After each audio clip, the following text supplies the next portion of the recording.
Assalamualaikum warahmatullahi wabarakatuh. Insya Allah hari ini kita akan membahas prediksi soal UKTTK terkait tema pelayanan kefarmasian. Pertanyaan pertama, Apotek Remedi Farma ingin memesan barang sebagai berikut: paracetamol tablet, ibuprofen tablet, ibuprofen sirup, ibuprofen forte sirup, ergotamin, kodein, dan klobasam. Pertanyaannya, berapa surat pesanan yang harus dibuat oleh apoteker penanggung jawab apotik? Jawabannya A. 1 surat pesanan, B. 2 SP, C. 3 SP, D. 4 SP, E. 5 SP. Jawabannya adalah D. 4 surat pesanan. Pembahasan. Seperti yang kita ketahui bahwa SP merupakan surat pesanan yang dibuat oleh apoteker untuk melakukan pesanan obat ke PBF. Adapun macam-macam surat pesanan terbagi menjadi beberapa bagian. Ada SP reguler, SP prekursor, SP narkotika, dan SP psikotropika. Seperti yang ada pada soal tadi, bahwasannya yang tergolong dengan SP reguler itu adalah golongan obat bebas atau logo hijau, bebas terbatas logo biru, dan obat keras logo merah bertulisan K. Jadi seperti paracetamol, ibuprofen sirup, dan ibuprofen forte ini menggunakan SP reguler. Ergotamin merupakan golongan prekursor, jadi dia menggunakan SP prekursor. Kodein merupakan narkotika, jadi dia menggunakan SP narkotika, dan klobasam merupakan golongan psikotropika dan dia menggunakan SP psikotropika. Jadi totalnya ada 4 SP: reguler, narkotika, psikotropika, dan prekursor. Seperti yang kita ketahui bahwa dalam surat pesanan itu mencakup nama apotik, nomor izin apoteker, nomor izin apotik, mencantumkan nama, bentuk, sediaan, kekuatan sediaan, dan jumlah obat yang akan dipesan dari apotik ke PBF. Pertanyaan kedua, seorang apoteker sedang memberikan edukasi pada pasien yang mengalami keluhan mual muntah setelah menjalani kemoterapi untuk pengobatan kankernya. Dokter memberikan obat mual muntah untuk mengatasi keluhannya yang berasal dari golongan antagonis serotonin. Pertanyaannya, apakah obat yang dimaksud? Jawabannya A. Atropin, B. Diazepam, C. Ondansetron, D. Chlorpromazine atau CPZ, E. Dimenhydrinat. Jawabannya adalah C. Pembahasan.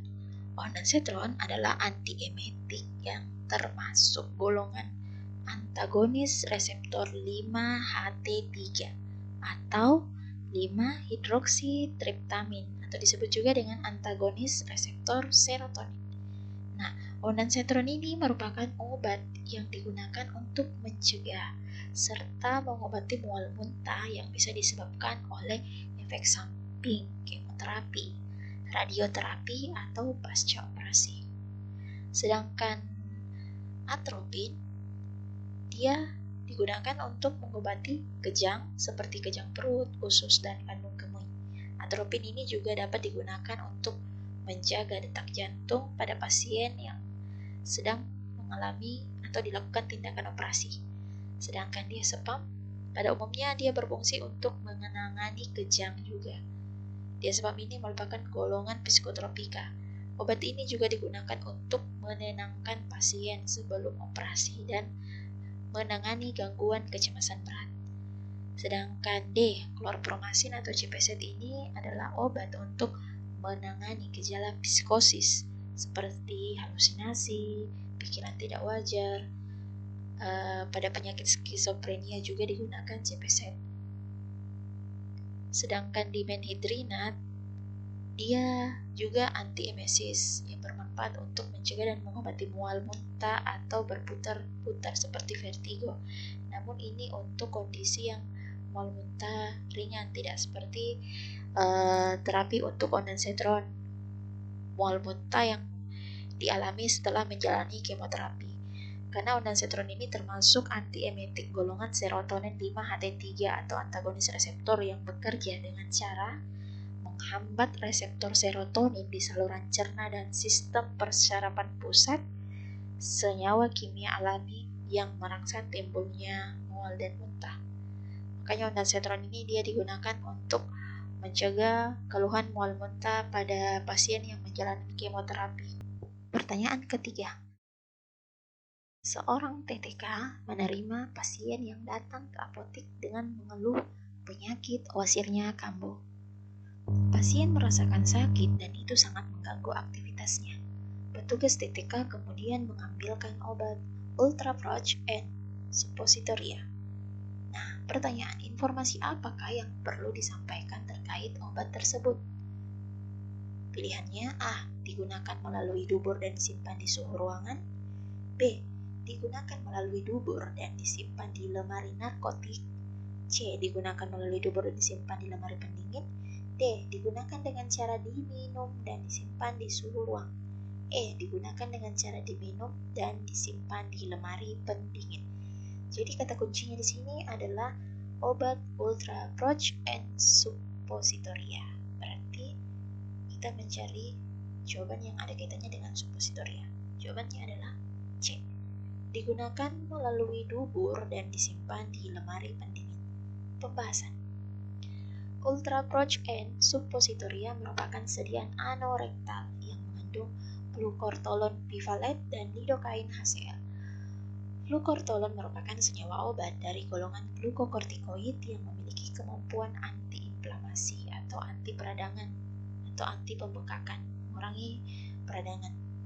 Lidokain merupakan obat anestesi lokal yang bekerja dengan cara menstabilkan membran saraf dan menghambat refleks ionik yang diperlukan dalam konduksi impuls sehingga rangsangan nyeri dapat diputus. Jadi ultraproch ini dia dapat mengurangi rasa nyeri dan mengurangi pembengkakan yang terjadi pada wasir atau ambeien. Obat ini digunakan untuk mengobati wasir atau ambeien dengan cara dimasukkan melalui anus. Jadi inti dari pertanyaannya tadi ini adalah sediaan suppositoria. Jadi obat suppositoria ini biasanya dilapisi oleh gliserin, gelatin, minyak kelapa atau mentega kakao. Jadi ketika berada di dalam tubuh, obat ini akan meleleh karena suhu tubuh dan kandungannya akan diserap secara perlahan ke dalam aliran darah.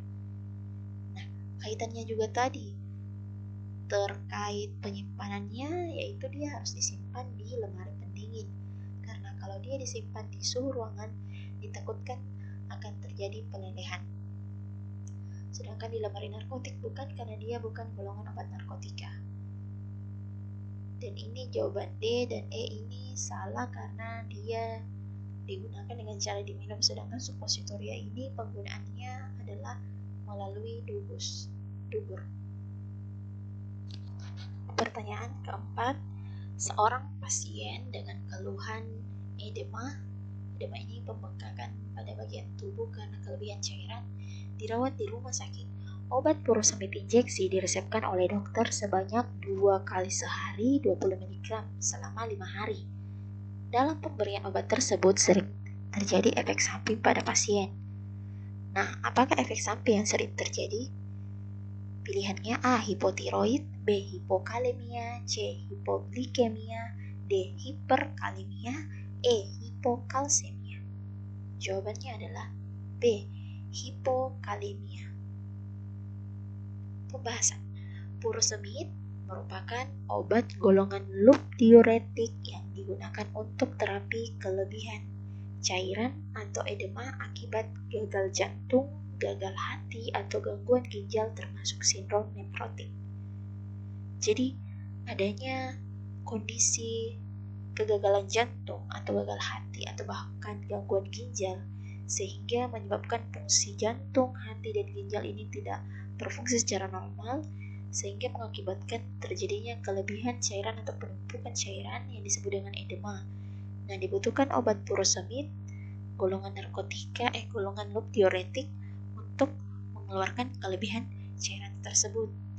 Nah, adapun efek samping dari obat furosemid ini yang cukup sering terjadi Di antaranya adalah hipotensi ortostatik, disnis, gangguan elektrolit, misalnya hiponatremia, hipokalemia, atau hipokloremia, tinnitus, dan fotosensitivitas. Adapun pilihannya yang tepat adalah hipokalemia. Kalau hipotiroid, dia merupakan gangguan kesehatan yang terjadi karena kurangnya produksi hormon tiroid oleh kelenjar tiroid. Sedangkan hipokalemia sendiri adalah kondisi yang dimana diakibatkan terjadinya pembuangan zat kalium yang berlebihan dalam tubuh sehingga terjadinya kekurangan kalium. Sedangkan hipoglikemia merupakan kondisi di mana terjadinya penurunan kadar gula di dalam darah sehingga menyebabkan kadar gula di dalam darah berada di bawah normal. Sedangkan hiperkalemia merupakan kelebihan kalium di dalam darah, dan hipokalsemia terjadi ketika kadar kalsium dalam darah terlalu rendah. Jadi jawabannya adalah B, hipokalemia. Pertanyaan 5. Seorang pasien laki-laki mendapatkan obat simvastatin 10 mg dengan dosis 1 kali sehari 1 tablet. Pasien menerima obat dari apotek sebanyak 30 tablet dan harus diminum rutin selama 1 bulan. Nah, untuk pengobatan 1 kali sehari ini sebaiknya apoteker memberikan informasi kapan sebaiknya obat itu diminum agar obat dapat bekerja optimal. Pertanyaan, kapan informasi waktu pemberian obat yang tepat yang bisa disampaikan ke pasien? Pilihannya A, pagi, B, sore, C, siang, D, malam, E, saat makan. Jawabannya adalah D, malam. Kita bahas. Nah, simvastatin merupakan golongan statin, di mana statin ini adalah kelompok obat yang dapat membantu menurunkan kadar kolesterol LDL atau low density lipoprotein dalam darah. Nah, kolesterol LDL ini merupakan faktor resiko yang signifikan untuk jantung karena dapat menempel pada dinding arteri yang bisa menyebabkan hal fatal. Penelitian yang dipublikasikan di British Medical Journal atau BMJ menunjukkan bahwa mengkonsumsi statin di malam hari lebih menguntungkan daripada di pagi hari. Faktanya, berdasarkan penelitian, mengkonsumsi statin di pagi hari dapat menyebabkan peningkatan kolesterol yang signifikan. Ini menurut penelitian yang dikeluarkan oleh British Medical Journal. Nah, sejumlah penelitian menunjukkan sintetis kolesterol maksimal terjadi pada malam hari. Jadi pada malam hari ini kolesterol diproduksi dalam tubuh. Nah, hal ini menjadi landasan penggunaan simvastatin pada malam hari sehingga simvastatin ini bisa bekerja maksimal memblokir terbentuknya kolesterol yang terjadi di malam hari. Dan berdasarkan penelitian tadi bahwa simvastatin ini sangat efektif, jauh lebih efektif bekerja di malam hari dibandingkan dengan pada pagi hari. Simvastatin bekerja dengan cara menghambat enzim 3-hidroksi 3-metilglutaril koenzim A atau HMG-CoA reduktase yang berperan dalam mengkatalisis pembentukan kolesterol. Jadi jawabannya adalah sebaiknya diminum pada malam hari. Pertanyaan ke-6, seorang pasien yang terinfeksi HIV/AIDS diberikan obat ARV antiretroviral yang bekerja dengan menghilangkan unsur yang dibutuhkan oleh virus HIV untuk menggandakan diri dan mencegah virus HIV menghancurkan sel CD4 atau CD4 atau cluster of differentiation. Jadi CD4 ini adalah jenis sel darah putih yang berfungsi untuk melawan infeksi yang disebabkan oleh mikroba yang berbahaya seperti bakteri, virus, parasit, dan jamur. Jadi virus HIV ini menggandakan diri dan menghancurkan sel CD4. Nah, pengobatan HIV perlu secara bertahap dan dalam waktu yang lama. Pasien diberikan obat ARV terdiri dari NRTI dan NNRTI. Kombinasi obat ARV yang tepat adalah A. Abacavir, lamivudin, dan tenofovir, B. Lamivudin, tenofovir, dan efavirenz. C. Efavirenz, lilvivirin, dan lamivudin. D. Emtricitabin, sidofudin, dan lamivudin. E. Lamivudin, sidofudin, dan tenofovir. Jawabannya adalah B. TLA atau tenofovir, lamivudin, dan efavirenz. Pembahasannya sebagai berikut. Obat ARV yang terdiri dari NRTI atau Nucleoside Reverse Transcriptase Inhibitor dan NNRTI atau non-NRTI. Jadi, penggolongan obat NRTI ini meliputi abacavir, emtricitabin, lamivudin, tenofovir disoproxil fumarat, dan sidofudin. Sedangkan non-NRTI diantaranya doravirin, efavirenz, etravirin, dan lilpivirin. Berdasarkan guideline ARV lini pertama itu, pengobatan ARV ini harus terdiri dari 2 jenis golongan, terdiri dari NRT dan NNRTI. Jadi 2 NRTI dan 1 NNRTI. Jadi sudah tepat jawabannya B, karena lamivudin dan tenofovir merupakan golongan obat NRTI dan efavirenz golongan NNRTI. Sedangkan abacavir, lamivudin, dan tenofovir merupakan ketiga-tiganya merupakan golongan NRTI. Jadi ketiganya ini merupakan golongan NRTI. Sedangkan C, efavirenz dan lilpivirin merupakan golongan NNRTI dan lamivudin NRTI, sedangkan D dan E sama-sama golongan NRTI. Jadi yang tepat adalah berdasarkan guideline-nya harus terdiri dari 2 golongan NRTI dan 1 golongan NNRTI.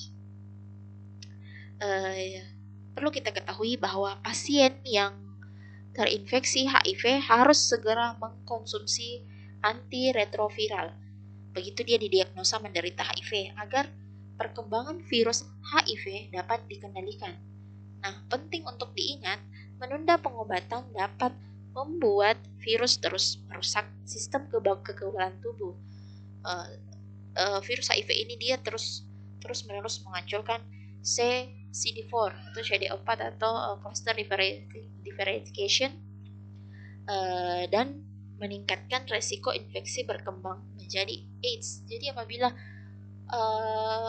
menunda pengobatan HIV ini bisa menyebabkan kerusakannya sistem kekebalan tubuh akibat virus HIV dan bisa beresiko berkembang menjadi AIDS. Seperti itu. Soal ketujuh. Seorang pasien mendapatkan obat rutin obat antituberkulosis fase intensif yang mengandung 4 obat. Di antaranya isoniazid atau disimbolkan H, rifampicin R, pyrazinamide Z, dan etambutol E atau biasanya disingkat dengan HRZE, isoniazid, rifampicin, pyrazinamide, dan etambutol. Bila pasien tersebut baru pertama kali mengkonsumsi obat tersebut, dalam PIO, selain aturan pakai, efek samping dari obat juga perlu diinformasikan kepada pasien. Nah, apakah ESO dari rifampicin?